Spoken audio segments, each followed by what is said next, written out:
Hi, and welcome back to the channel. Today we are going to be reviewing the second episode of Series 5 It's the of Star five. Trek Discovery. We've gone back in time. It's all good. Discovering a forward, we can go back. Series 5 of Episode 2, that's what confused me, of Star Trek Discovery, which is called Under the Twin Moons. Ooh, Yeah, yep, so this one they leaned heavily into They said they were going to be more Indiana Jonesy, archaeological, Tomb Raider kind of vibe, and this one leaned heavily into it. It starts off with a tribunal, doesn't it, for Rainer. Captain Yes. Rayner? Yeah, where he's essentially fired. Well, yeah. I mean, I quite find that scene quite interesting. 'Cause you'd think maybe because Burnham's not really liking that much that she'd Hmm. sort of throw him under the bus, and she sort of doesn't want it at first, does she? And then he Yeah, sort of goes, "No, no, speak your mind." yeah, yeah, yeah. Yeah, which does result in him getting thrown out. But again, I think that she was conflicted in that because it's again, I said it like in the last one, that it's pointed out that he's behaving in a way similar to how she does, only she gets away with it a lot more often. They Yeah, don't actually say that, but yeah, his behaviour was something that if the shoe was on the other foot, she'd have probably done exactly the same thing, which I did think was interesting. And then kind of the episode gets underway where they use they've got kind of a scan, haven't they, from the Sung droid of the diary that he'd seen. yeah. Um, It's that scene did disconnect me a bit because obviously they got the. I think they look at the book as well, don't they? They've got that yeah, book. Well, yes, sorry, the scan, of course, it's the scan of the book. Um, I just didn't like the way Burnham just sort of looks at it and goes, "I know where that is." yeah. That for me, You I know, was like, that was awfully quick. Well, I know that they said the twin moons. I don't know if it's just maybe the only planet that she knows that has actual twin moons. Yeah. So the other planets and systems have got Well, two originally moons, as they it were were. looking for Yeah, twin suns, weren't they? And she's like, no, it's twin moons. yeah. There's like a big jump Yeah, suddenly, but I felt like I blinked and missed something there, but yeah, I suppose it got it going quickly, and they end up at the planet of the title, which is very jungly. And her yes. and Saru, action Saru.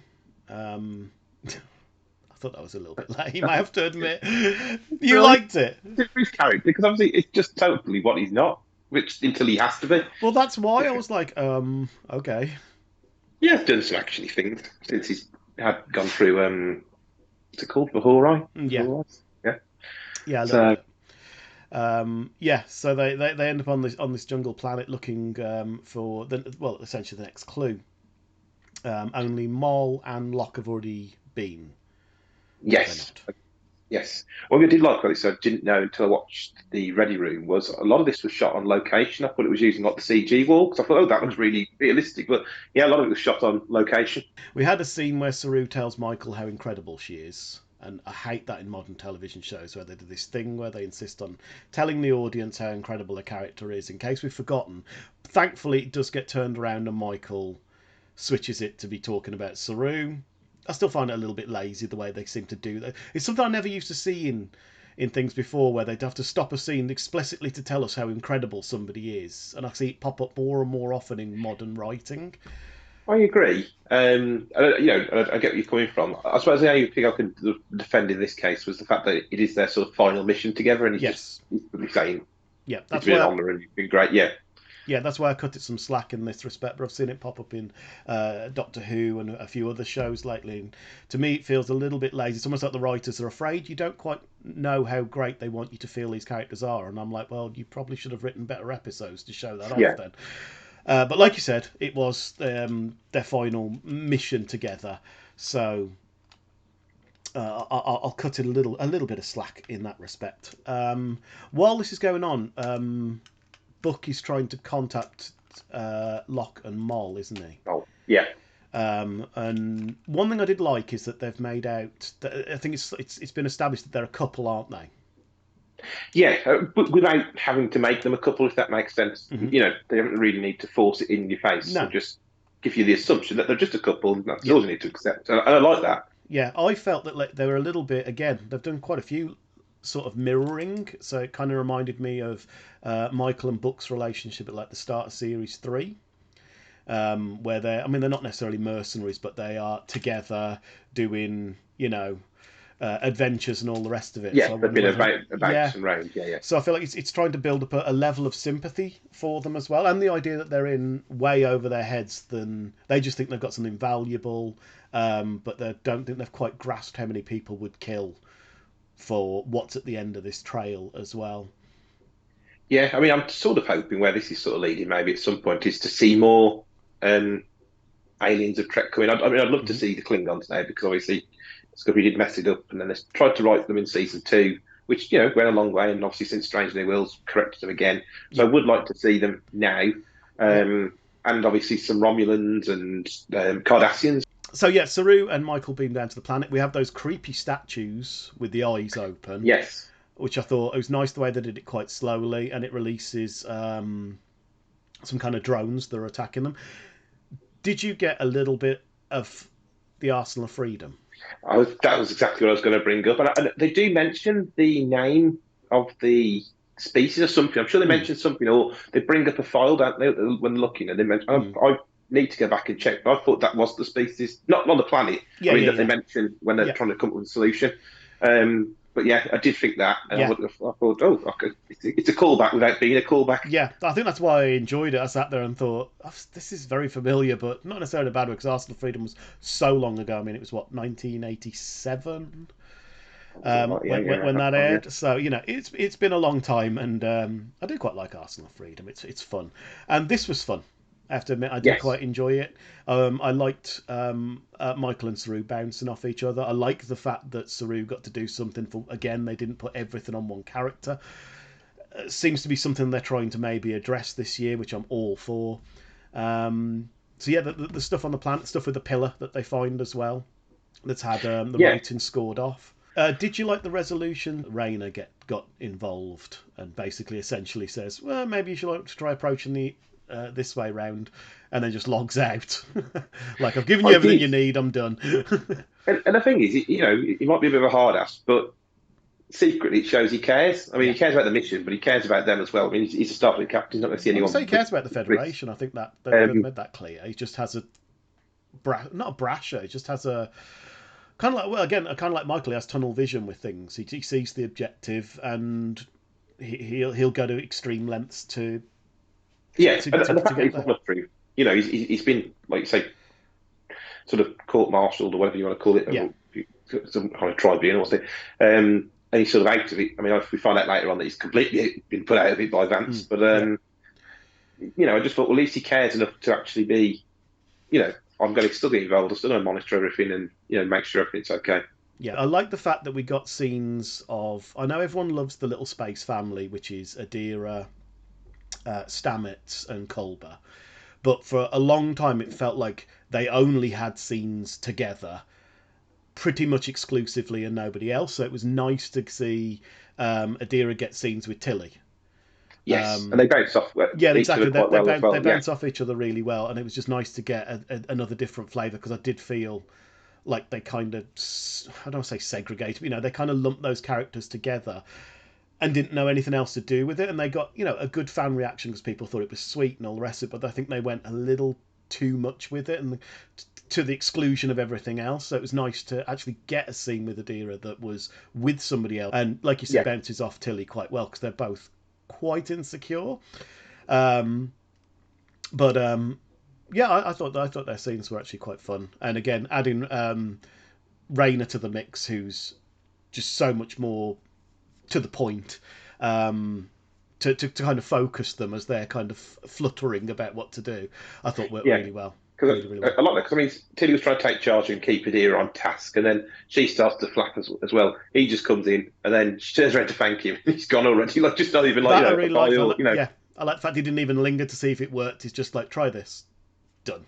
I'm forgetting what the resolution of this one was now. They find something underneath the column, don't they?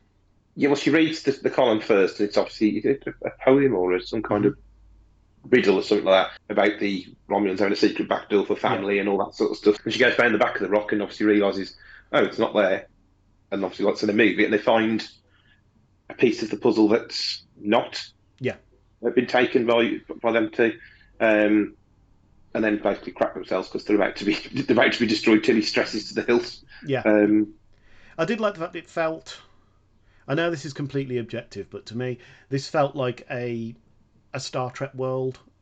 Do you know what I mean? Yes, So a lot of the time in Discovery, in particular, some of the times I've not really felt like we're in that universe 100%. It's felt a little bit to the, a little bit off for it. This felt like a planet that I could totally see Riker visiting in Next yes. Generation, but it's carrying on from the chase, so that would make sense. But I feel like they've got it on point with this one. It felt like that.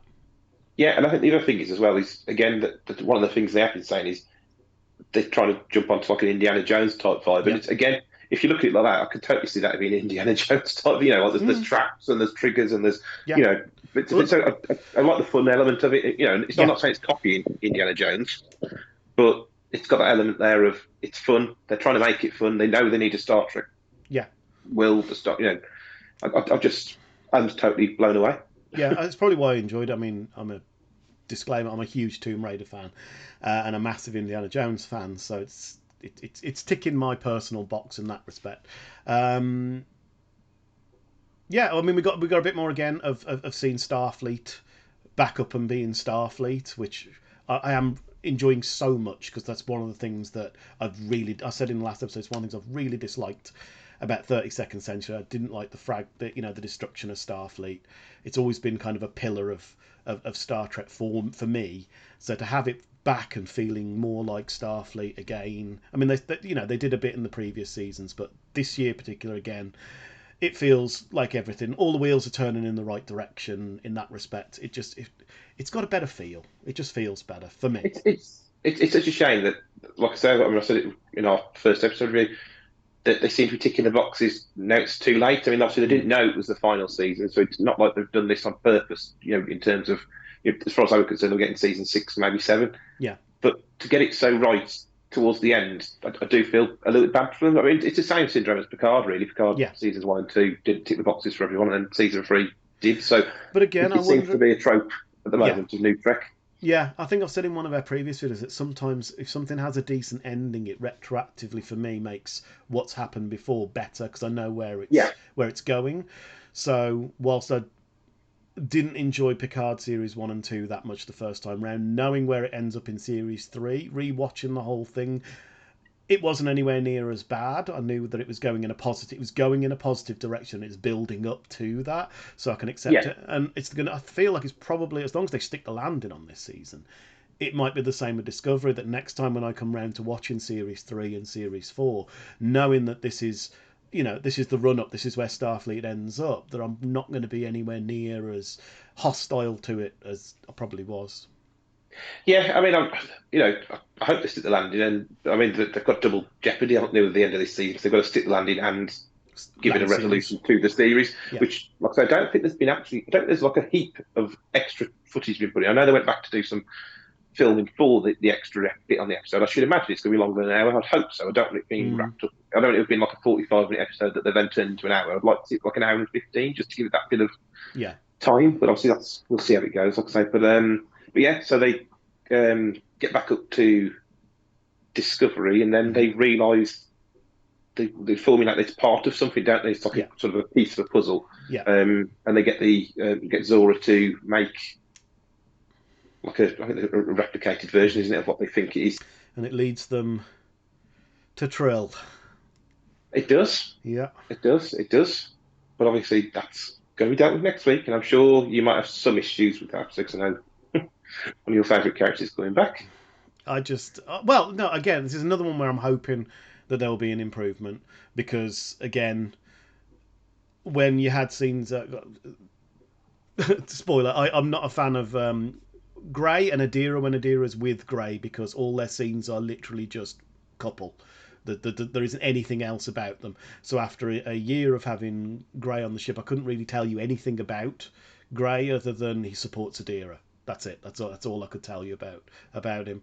So I'm hoping that we get something else from them. You know what I mean? Even if it's if they've gone through difficulty from being separate, or if Grey's moved on. You know, Well, Adira did say they felt better being on their own, yeah, and so I yeah. will be interested to see how that plays out. Yeah, I'm hoping this year so far they've given everybody something a bit different. to do. So if they do that with Graham, I'm coming into it open minded. They've done well so far for the first 2 episodes, so I'm hoping that's going to carry through in the next one, and they don't end up running down making the same mistakes. Which again, they're personal mistakes. I know plenty of people absolutely love their relationship and love their scenes with them. For me, I just wanted more outside of that, and I felt it took away from them by only focusing on that. So to have it come back to that, I'm hesitant, but we'll see. Yeah, I mean, I'm interested now. We've got a sort of separate story going on because obviously Saru's leaving. Yeah. He's still going to be in the series, and obviously he's getting married Yes, he is. Yeah. to Rena, and obviously he's going to be an ambassador. So I Yeah. would like to see how that plays into it. I've got a funny feeling. I mean, I'm only guessing here, but his story might be along the lines of people start to find out what Discovery's doing, Hmm. and then obviously all the planets start coming together, and he's got to sort of maybe make a choice of who he defends and who he doesn't, type thing. I mean, I'm absolutely guessing there, but just that's the sort of feel I get Yeah. Yeah. of where you could Oh, take his story. yeah. And then at the end of the episode, we got a new first officer, Yes, and it was we did. Rayner, which I was Yeah. so pleased about because I think he's going to add so much. I mean, I can't remember the name of the actor. He was great in Battlestar Galactica. Um, Yes. and so far, I've really enjoyed him in this, and I think he's going to bring a lot to the series. I really do, because it's like putting the cat among the pigeons, and that's what his character has done, and it's given them different things to do, which is making me like it more because it's not just retreading the same ground, which I felt like it did a bit. Yeah.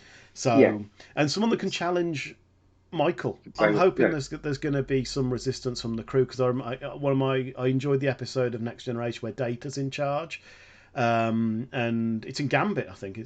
Yeah, it's in Gambit. yes. Yeah, where Yeah. he comes where Worf gets Yes. really, he has to have words with Worf, and I He enjoyed those reprimands, scenes. doesn't Again, a different dynamic to two characters that have previously been friends, and now they're kind of butting heads on things, and that's something I hope that they would do again if Michael's off the ship and Rayner's in charge, and he's like, no, we're pulling out because there's something, we'll come back later, that kind of thing, and the crew are furious about it, but he? that Well, sort of thing. these dynamics work really well. We saw it in, I don't know if Picard season 3 again, but Riker and Picard, them having them Yes. to butt heads because they disagree with each other was a first for them, their Hmm. characters. And it was such a refreshing take. Like I said, it could be work perfectly for Yeah. Michael to have someone really butt heads with her and say, no, I'm not doing it your way. I'm in charge. I'm in charge of this ship. I'm responsible for everybody right now. You're Yeah. down wherever you are. I've got to put the crew first. Yeah. Yeah. Spot on. But you can go first on rating this time because I did last one. Yeah, so, In I mean, lights, yeah, I was going to say, put me something up. Like I say, again, five, not four. I did sort of think this season. I said they're going to drop the ball episode 2, how they're going to case, but they kept the momentum up. I'm going to give this episode a 4. Mm. Still keep it quite high because I don't see anything wrong with it. Yeah. It's followed on from last week well. It's certainly an episode I could have to go and sit down and watch again on its own. I mean, Yeah. again, I think I said in our first review, they seem to be episodic, even though they're serialised this season. Hmm. Obviously, we'll see next week, but they just seem to have their own independent story as well as continuing the larger story. So, yeah, more of the same. Yeah. Good. I think my rating. I think I'm probably going to go 3.5, 3.5 for this one. I didn't think it was quite as good as last week's, but it was close. So, and I'm hovering between 3.5 and 4. And to be fair, last week I hovered between 3.5 and 4, and I finally decided on 4. This week 3.5, just because I'm giving myself a little bit of leeway for something to get really good later on. But yeah, it was almost as good as last week's. Again, no complaints. Very surprised, pleasantly surprised though. Like we said, we don't enjoy hating Yeah. on Trek or anything else, and whilst it still has the faults that are inherent to some of Discovery's decisions early on, I think it's the best probably that Discovery can ever be. I Yeah, can't see it being any better it's well, I suppose paraphrasing the in word its own hate. structure, I You should know, say. we don't hate it to the point where we want it gone completely, but Hmm. obviously we want it to better itself, and it has done Yeah, I wanted this. I this wanted it to be season. Yeah, this. yeah, This is all I wanted. So far, I can't. I'm impressed. I have to admit, I didn't think they could do it. I'll be honest. I thought it was a simple fix, but I didn't think that they would do it. But it looks so far like they are doing it, which hold my hands up. Can't say any fairer than that. Yeah, I mean, I'm pleased with that because I think I did say to you before the season ended, I was hoping that you were going to like this season based on what I'd heard Yeah. Well, so did I. running up to It it, sounded positive, but and yeah. they kept to the word. Really, it seems it doesn't seem that the marketing of the was a load of crap. It seems that they've done what they said, and Yeah. like I say, let's see where it goes. We've got 8 more episodes now. Yeah. That's it. They kept saying it was going to be more fun, and so far, it's been more fun. So there was no crying this week. Even with Saru going, there wasn't. There really wasn't any crying this week again. So I'm like, okay, cool. That's another common trope that people wheel out, and it's not wasn't present this week either. Might have been a little bit mawkish with Saru and Michael, but no more than say Journey's End when Wesley left. So fine. Yeah, no, looks like more of the same of this, and we shall be have solid foundations for a series finale. Yeah. I am hopeful it being 10 episodes, like I said, that it doesn't outstay its welcome this time. I feel like if series 4 had been 10 episodes, I probably would have liked it a lot more than I did. I, I, I think we'll get a resolution to the main story a little bit earlier on, and then they'll be resolving the issue of what what the resolution is. Mm-hmm. Um, Yeah. so Yeah, yeah, all good. So we've got another episode airing very soon. Hopefully, this will be uploaded fairly soon, and you won't be watching it with too much of a delay. But if you stick with us, we will be going through the whole series as it happens. So if you could give us a like and a subscribe if you want to hear more of us droning on about it, then that would be incredible. And hopefully, we will see you in the next one. Bye. they're on the poster.